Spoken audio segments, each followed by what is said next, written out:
referencing conflicts around Israel. But one front, Israel's longest stretch of border with Jordan, is quiet, at least when it comes to war and terrorism. I-24 News defense correspondent Jonathan Regev gives us a look at the Jordanian border and the people keeping order there. On paper, it is Israel's most peaceful border, but those who patrol it know that there are constant threats. On one hand, the Jordanian border is a border of peace. On the other hand, there's a lot of weapon smuggling activity here. We are engaged in a very tough campaign to prevent those weapons from crossing into the state of Israel. We know that most of the weapons are meant to be used for criminal activities, but some of it is also used for terrorist activities. Lieutenant Colonel Gilad Shriki knows every little corner of this area.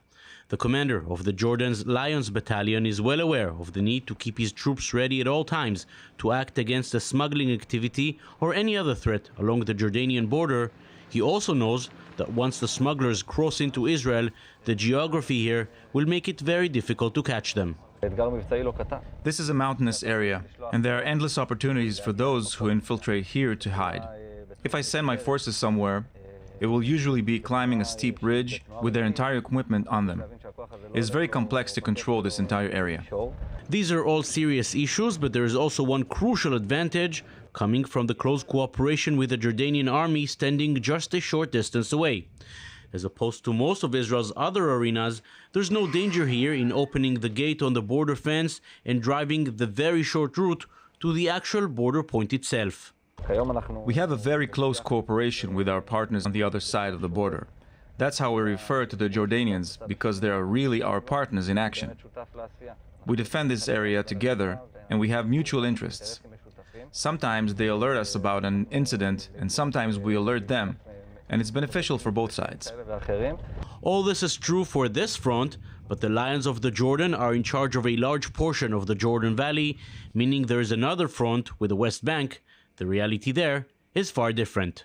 The West Bank front is very active. It may be through arrests or looking for weapons or searching for wanted people. It's active on a daily basis. This is one of the biggest challenges for the soldiers here, understanding that the rules of engagement they encounter on one side are completely different from those they may face on the other. We invest a lot of time and energy in explaining and training our soldiers about this dual mission they carry out. Every fighter here needs to understand that we are living here in two different arenas with two different realities. On one hand, a border of peace, on the other, a complicated arena. And in between stand the Lions of the Jordan, hoping to make sure this beautiful landscape remains as beautiful and quiet as possible. Jonathan Regev, I-24 News.